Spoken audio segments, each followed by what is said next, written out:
nuestra entrevista y ya está en la línea telefónica Verónica Cruz, quien es directora de la organización civil Las Libres. Muy buenos días, gracias por tomarnos la llamada, Verónica. Buenos días, Ochi, muchas gracias también a ti. Oye, Vero, pues en torno a esta declaración que realizara el Procurador de Justicia, Carlos Amarripa, hace 2 días en torno a que, pues la mayoría, así lo dijo textual, la mayoría de los casos de homicidios en los que está involucrada una mujer, pues tienen alguna conexión o alguna relación con el crimen. Supongo que ustedes tienen también un diagnóstico quizá más certero de qué es lo que está ocurriendo con los homicidios entre mujeres en el estado de Guanajuato.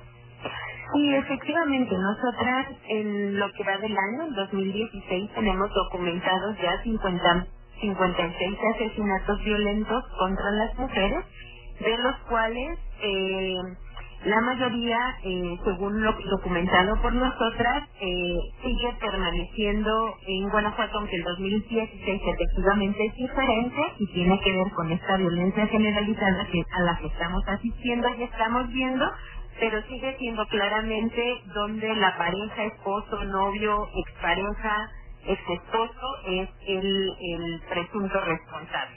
Luego vienen los homicidios violentos que tienen que ver con robo, que ahí también me parece que tenemos que tener, porque esto tampoco se había presentado desde los últimos años, donde el móvil es que entran a robar y terminan matando a una mujer, mayoritariamente mujeres adultas. Luego vienen los casos de mujeres, 4 mujeres, por ejemplo, que nosotras hemos ido documentando, que tiene que ver con un tema de drogas y estupefacientes. Es decir, ahí está, nosotros por supuesto menos podríamos decir tiene que ver o no con el crimen organizado, y las otras 10 casos que sí, asesinatos que está claramente relacionado con temas de crimen organizado, narcotráfico, pero incluso en eso nosotras podemos decir que no es lo mismo la participación de las mujeres que los hombres en el crimen organizado, y por supuesto que no queremos que sea igual. Hay otro dato que es súper importante, incluso en estos casos es que no son las mujeres quienes están matando a las mujeres, incluso dentro del crimen organizado siguen siendo los hombres. Pero el dato más importante es que las mujeres estaban relacionadas con esos hombres que presuntamente participan en el crimen organizado. No son ellas las que lideran las bandas, no son ellas estas mujeres asesinadas, sino mayoritariamente estaban por ahí, estaban junto a ellos cuando fueron, o a quienes querían ajustar cuentas era con ellos, y ellas estaban de alguna manera relacionadas o vinculadas con ellos. Para nosotras es muy importante entender, porque nos parece que no es así, que criminalizar a las mujeres porque participan en el crimen organizado tienen que ver con drogas, es otra vez pues no reconocer esta violencia generalizada que está alcanzando de manera violenta también a las mujeres, y el caso concreto es este año 2016, donde se eleva efectivamente, pero no es la mayoría, sigue siendo en Guanajuato como los 16 años. De hecho, el estado de Guanajuato ya tiene hoy un diagnóstico de cómo se está comportando el feminicidio en los 16 años, y tiene que ver con estas 3 causas: violencia familiar, mayoritariamente, con temas de robo a casa habitación, y 3 con delincuencia organizada, crimen organizado, narcotráfico. Y ahí incluso todavía también habría que mirar razones de género, porque no, como digo, no es lo mismo la participación de las mujeres que la de los hombres, incluso en esta actividad delictiva. Es decir, se tendría que hacer la diferencia de la participación y ser muy puntuales en cuál es la participación del hombre en la organización de estas actividades criminales, y a lo mejor la actividad de la mujer, que es pues aparentemente o simplemente como acompañamiento. O una participación, efectivamente, como dices, o una participación diferenciada, donde nosotras, digamos, sí tenemos un trabajo muy serio y profundo desde la perspectiva de género en la violencia contra las mujeres.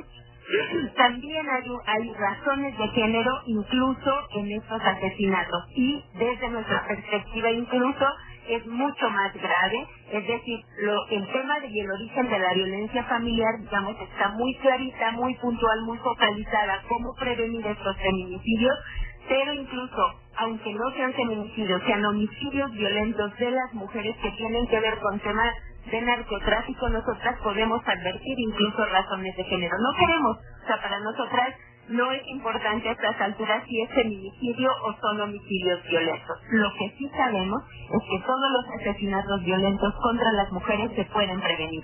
Sí sabemos que está pasando una violencia generalizada y que incluso estructuralmente las razones de participación de las mujeres en la delincuencia organizada tiene que ver con razones históricas de desigualdad de las mujeres, de falta de acceso a lo que ya sabemos, educación, salud, y creo que eso es lo que tenemos que mirar. No criminalizar a las mujeres y por eso pareciera que también son muertes desechables y entonces no hay que investigar, no hay que sancionar. Y ese es un dato interesante de lo que dice el procurador, porque si algo hemos visto a través de la solicitud de alerta de género es que efectivamente la Procuración de Justicia y la Administración de Justicia en algo en que han apuntado bien en 2015 es en un énfasis de bajar la impunidad. Nosotras sabemos ya hoy en el Estado este diagnóstico que digo una tendencia, un pronóstico del feminicidio, unos mapas de calor del feminicidio en Guanajuato, en dónde está focalizado, incluso en qué calle, está georreferenciado, en qué calle, en qué casa, en qué colonia están ocurriendo, y me parece que esos datos tendrían que ser contundentes para la acción del Estado. Sí tienen que continuar con bajarle a la impunidad, pero también con la prevención de la violencia, pero también con que salud y educación hagan su trabajo en materia de atención especializada y preventiva, pero también en el tema de los municipios. Y eso tiene que ver con que falta todavía hoy una articulación para lograr esa prevención de los feminicidios o homicidios violentos contra las mujeres. Pero ustedes han atendido a mujeres que, bueno, sabemos de pronto también son usadas como mulas, es decir, para transportar droga, para transportar armas amenazadas, y bueno, que eso también de cierta manera se convierte en violencia. ¿Ustedes han atendido casos similares? Sí, de hecho, lo que más hemos atendido en los últimos 3 años son mujeres que vienen a las libres en situación de violencia, y un dato muy preocupante es que el esposo, pareja, novio y pareja aparentemente es solo el origen de la violencia familiar, y no digo solo porque sea menor, sino que estamos viendo ahí una combinación de armas, algo que no veíamos hace 5, 6, 10, 15 años que hemos documentado el problema de la violencia contra las mujeres, y también estamos viendo un tema de narcomenudeo, es decir, ya una combinación de narcomenudeo, armas y violencia familiar, donde claramente es el esposo. Entonces ahí hay un foco rojo de que ya no solo es la violencia familiar, sino hay una combinación de otros elementos que tenemos que mirar de otra manera, y tenemos que ver cómo está haciendo la participación, la doble violencia y la criminalización contra las mismas mujeres. Pero en esta combinación de narcomenudeo, arma y violencia familiar, ¿la mujer es un partícipe pasivo? Mira, lo que nosotras hemos, de los casos que son pocos, de feminicidio, por supuesto, a nosotras solo un par de casos nos han llegado familiares para donde hay esta participación, y efectivamente es muy complejo, muy difícil encontrar la hebra, pero lo que sí podemos advertir, lo que dice es que la participación de las mujeres no es igual a la de los hombres, y hemos encontrado que las razones normalmente son relaciones emocionales, de parejas sentimentales con esos hombres que sí estaban participando activamente en ese tipo de actividades criminales. Pero hacías referencia a este diagnóstico. ¿Cómo se trabajó? ¿Hace cuánto tiempo se trabajó ese diagnóstico y qué tan actualizado está? Es el único diagnóstico hoy en el país, y que tiene que ver otra vez con la solicitud de alerta de género que las libres solicitó a la CONAVIM. El gobierno estuvo obligado a hacer un diagnóstico de la violencia feminicida en Guanajuato.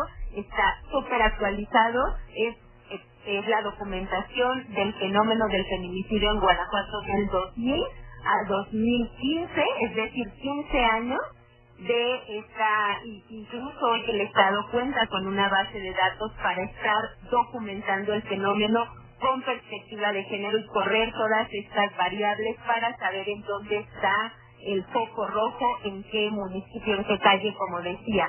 Un grupo de matemáticos hizo este panorama del feminicidio, gente que participaba, que es del CIMAD o que estuvo en el CIMAD como investigadores de esto que estoy diciendo en concreto del tema de los datos. La base de datos para registrar feminicidios desde la perspectiva de género, donde hay esta tendencia, donde hay este pronóstico de los feminicidios, donde hay estos mapas de calor y donde está georreferenciado este problema de manera específica en Guanajuato.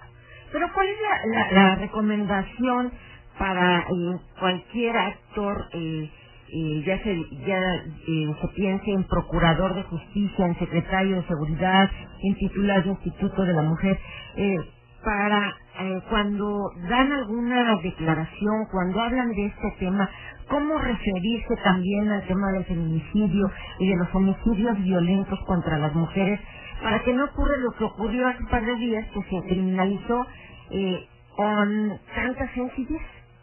Qué bueno que lo preguntas. A mí me parece que ahí está la falla estructural, en cómo se está comunicando la violencia contra las mujeres. Y me parece que es de los dos lados, tanto de las autoridades, que sí creo que hay por ejemplo, tienen datos actualizados y hay una incapacidad de comunicar esos datos, ¿no? Y decir tal cual. Yo creo que la sociedad creemos más en las autoridades cuando nos dicen los datos reales, sabemos dónde está el problema, pero sobre todo que nos digan en el ámbito de sus responsabilidades cómo lo van a atender, cómo lo van a prevenir. Me parece que ahí hay una falla estructural de saber comunicar la violencia contra las mujeres, porque si no entonces caen en esta tentación de criminalizar a las mujeres como si hubiera cuerpos desechables y como si hubiera cuerpos que sí importan, ¿no? De mujeres u hombres. Y la segunda es con el tema de los medios de comunicación. Me parece que ahí tenemos un reto fundamental, porque hoy nosotras hemos ido aprendiendo también justo de estar conociendo el problema que son asesinatos violentos contra las mujeres. En Guanajuato tenemos un catálogo diverso de delitos, feminicidios, homicidio doloso, homicidio culposo, homicidio en razón de parentesco. A estas alturas del partido nosotras decimos, lo que no queremos es impunidad. No importa, qué bueno que se van tipificando como feminicidios, qué bueno que se utilice el protocolo para investigar los asesinatos como presuntos feminicidios, pero si es si tiene una combinación con desaparición, si tiene una combinación con secuestro y va a alcanzar mayor pena por secuestro en lugar de feminicidio, está bien que se vaya por feminicidio, por secuestro, perdón. Lo que no queremos es que haya impunidad, porque sabemos que la impunidad es el caldo de cultivo para el aumento, para la repetición y para la garantía de la no prevención de estos asesinatos, como digo, los que son prevenibles. Entonces, sí creo que ahí hay un problema de que entonces todo mundo queremos que se vayan por feminicidios, porque entendemos que simbólicamente el mundo entiende que un feminicidio es la violencia brutal contra las mujeres. Pero una cosa es el fenómeno y otra cosa es el tipo penal. Y me parece que en las autoridades y en los medios de comunicación, pero quien tiene una responsabilidad mayor en saber comunicarlas son las autoridades, es no entender estas razones de género, de la violencia estructural e histórica de las mujeres, incluso en la participación del crimen organizado. Es decir, no hay una diferenciación entre el entendimiento de lo que significa el fenómeno del feminicidio y la característica del asesinato y las condiciones en las que se da. No estamos como entendiendo el fondo de eso y todo el contexto en el que se da. Exacto, y ese es el punto, has dado en el clavo. Tenemos que entender el contexto de cada asesinato, esa violencia estructural, histórica, que esa mujer en su contexto, en su colonia, en su municipio, ha estado viviendo. Incluso hay casos, nosotras hoy sí lo sabemos, pues ya, 16 años de estar atendiendo la problemática cuenta, ¿no? Un caso y otro, y ver la evolución. Nosotras hoy sabemos, por ejemplo, que mucho del origen de la violencia familiar en las mujeres tiene que ver con el abuso sexual infantil en sus casas, no atendido, no resuelto, y mayoritariamente por nuestro contexto y cultura decirles a las niñas desde chiquititas que es mejor que no hablen, ese silencio va siendo cómplice de esta violencia estructural que después las mujeres viven y que tampoco denuncian. Pero finalmente nos quedan, unos minutillos todavía. ¿Va a haber algún llamado específico al procurador quien es el que, con una declaración genera esta gran polémica?